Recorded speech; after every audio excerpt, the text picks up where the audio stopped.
shame. It was very exciting to be in a situation like that, to have film backers trust us enough to develop the software, train the staff, build the models, and get things going all on parallel tracks. What we had to do at DP with regards to Ron Cobb's designs, we had to take his designs and draft them.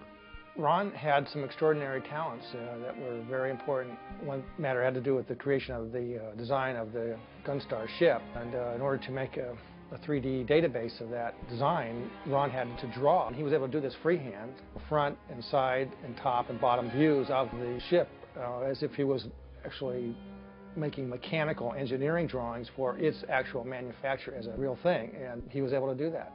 And that made our job just so much easier because we were able to take those drawings and input them into the computer. I got launched into digitizing drawings, storyboarding, showing the CGI animators, how the spaceships were supposed to fly.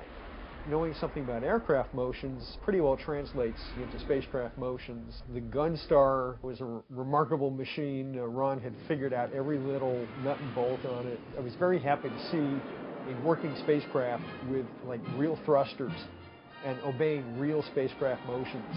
It was designed for that, to be an actual spacecraft, so all the attitude jets are completely there, and I wrote big manuals on how we could automate this. And once we got all that down and we were able to instruct the computer to create these sequences of frames, there was not enough power left to let us see it until we laboriously put it on film. That was a huge blind spot, and only then could you say, oh, I got that number wrong, or it was in the wrong position, and you go back, change the number, and you have to go through the whole process again.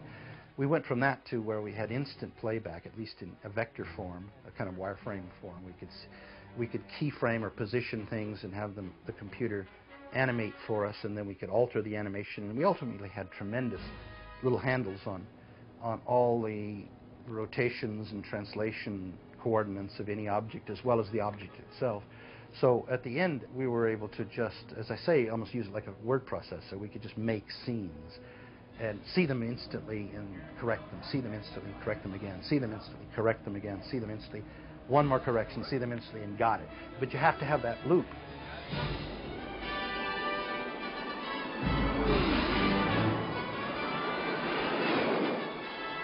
If that loop is days, that's a machine very much in the way. Is this my Gunstar? This is a prototype, different from the other ships. She has greater range, more power, and a slight weapons modification. And of course, she's got deflector plating, so she can withstand several direct hits.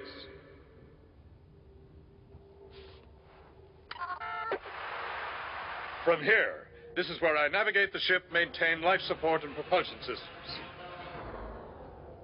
Okay, so where do I sit? Way up there, in the gunnery chair.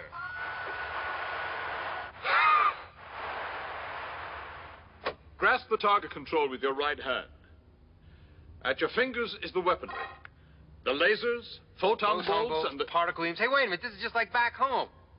What's this? Careful, careful! That's Death Blossom, a weapon of last resort. What?